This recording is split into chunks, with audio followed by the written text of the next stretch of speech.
What?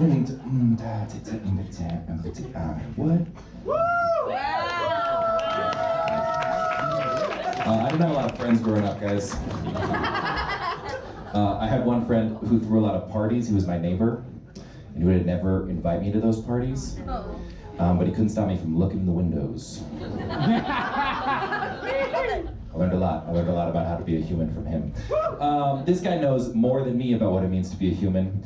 Please make it nice and loud for your next comedian. It's Morgan Thompson!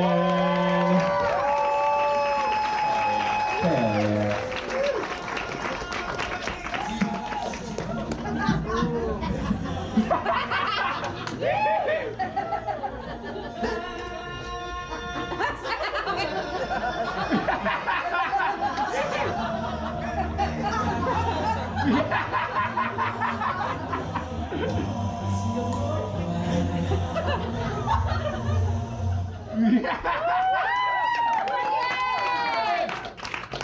Fuck, I should have peed before I got up here.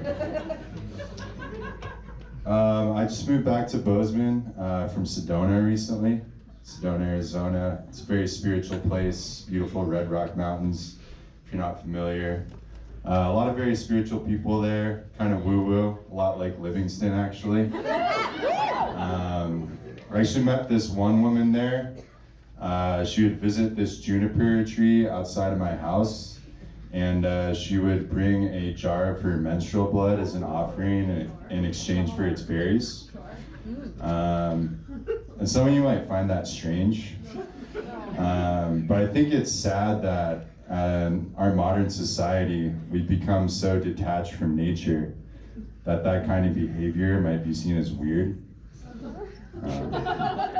All I know is I went home and jerked off on my houseplants and they seem to like it, so I don't know. I think she's onto something. But yeah.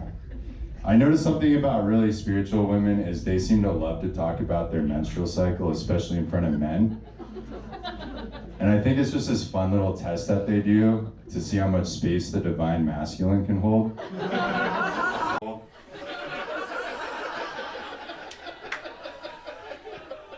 And they'll never use the word period either. It'll always be something like, I just want to let you know I'm on my moon right now, in case I seem a little sensitive today. I'm also free bleeding this month. I just like to let my yoni breathe, just like our wild foremothers did. I'm like, listen, I'm just trying to get a 16-ounce dirty chai and get out of here.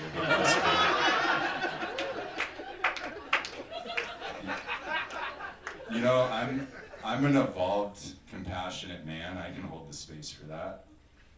I mean, I think it's kind of hot, actually. Well, it's hot if she's hot. If not, it's like, ew. Go free bleed in the woods like an animal, you javelina. How are you guys doing tonight? Thanks so much for coming out. I'm having trouble dating recently.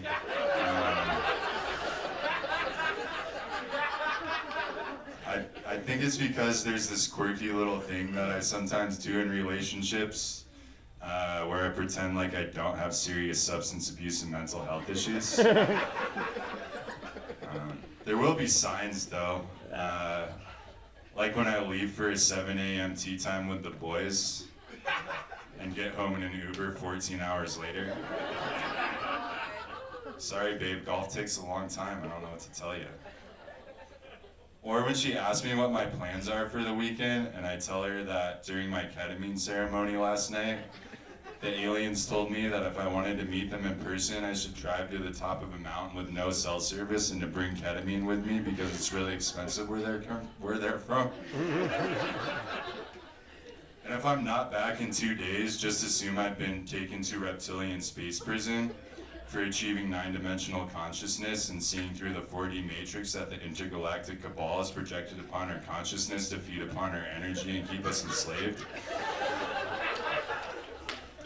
I'm bringing bear spray though, so I think I should be alright.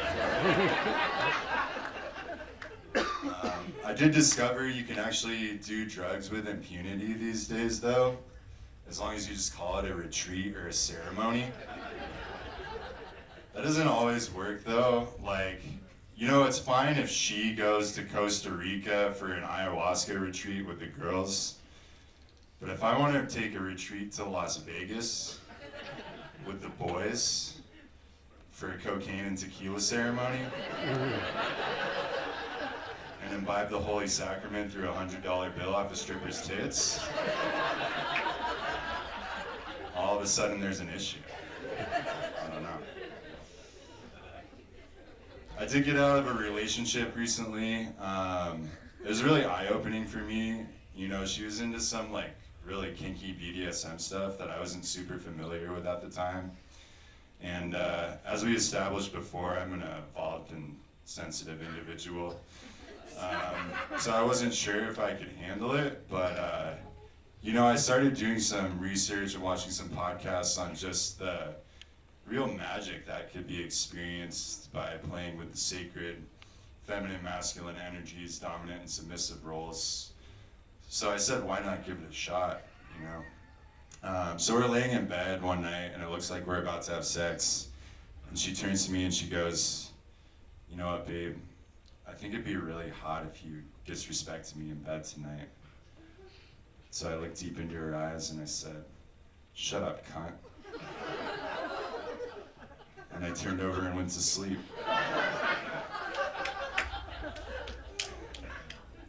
I started teaching yoga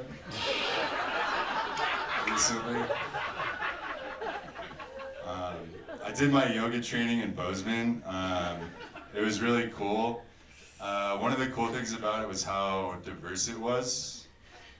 Like there were white girls from all over the country except for Bozeman and me, which was pretty sick, honestly. And they all had their very own unique snake and flower tattoos. I can say that. I have one too, because I'm also a basic bitch. And I started teaching yoga to achieve my childhood dream, becoming an obscenely wealthy cult leader. You guys know about cults here in Livingston. I would be a benevolent cult leader, though. I wouldn't be like this Bikram guy. Some of you don't know Bikram if you haven't seen the documentary. Bikram Chaudhry was the founder of hot yoga in the West. He built a cult-like following, not only through his charisma, but also his sick flow and fire playlist. But he also racked up 6 sexual assault charges from his former students. And that's when I think you know you failed as a cult leader, when not even your acolytes want to fuck you. And what is the point of having a cult if you can't even consensually sodomize a few disciples?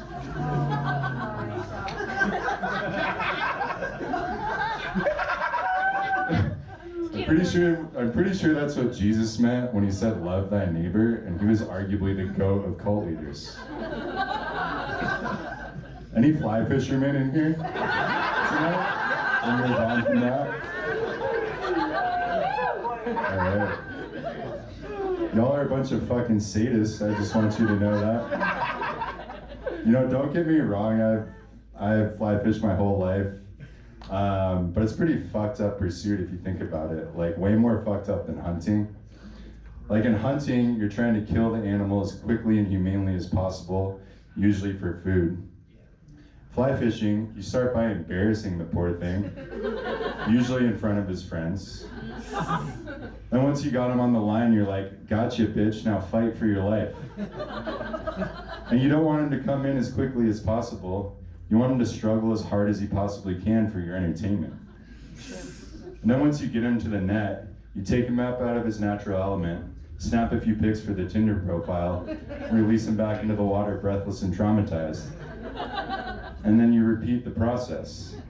It's like, how many fish do you have to catch to be satisfied? Just sun signs, it's like there's your moon and your rising, and it's like, shut up, bitch, I know. I already chart stalked you and saw your Venus was diminished in Virgo, so this just isn't gonna work out. I'm sorry. Dating in the so-called spiritual community is kind of confusing. You know, no one uses terms like boyfriend, girlfriend, husband, and wife anymore. Everyone just says partner, significant other these days, even if they're not gay. And I think that's because if you're trying to usher in the coming age of Aquarius and the end of the Kali Yuga, you can't be using the low vibration, needlessly gendered terms of the dying patriarchy. But if you want to let everyone know how spiritual and heterosexual you are, you can say, I'm engaged in a communion of the divine masculine and feminine. So I was getting coffee with this chick the other day. Let me back up. I was getting coffee with an avatar of the divine feminine the other day. And we were talking about love languages. And I asked what hers was, and she says, oh, well, mine is gift giving. I was like, well, that's fucking sick, because mine's gift receiving. Actually kind of a spiritual power bottom in that regard.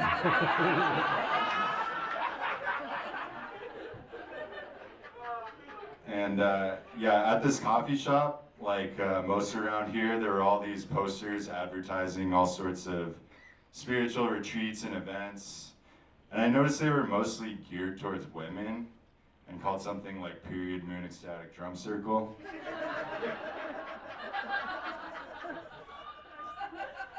I even saw one that was just for a class called Ecstatic Pussy. It just read, is your pussy ecstatic? Would you like it to be? And like, you know, I'm here for that, that's cool.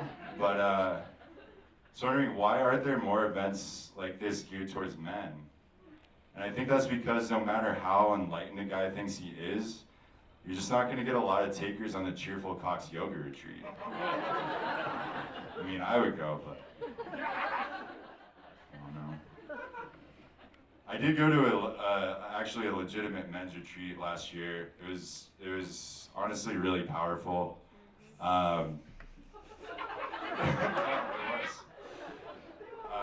You know, there's a lot of male bonding, a lot of vulnerability exercises, gay sex, sweat lodge.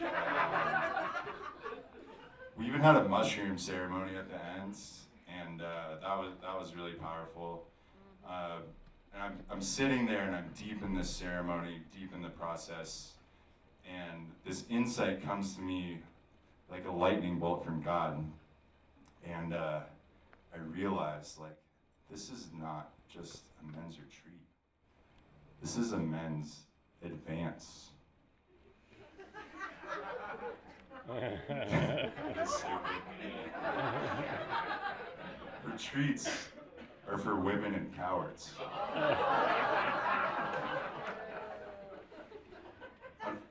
Unfortunately, I was joking about the gay sex part, but I did have to develop my own sacred sexuality practice, and it involves the cold plunge. And you know, cold plunging is kind of cliche these days, but I gotta tell you guys, this shit really works. I've gotten so good at the cold plunge, I don't even go for time anymore. As a matter of fact, I don't leave the cold plunge until I can maintain and achieve a full-blown erection.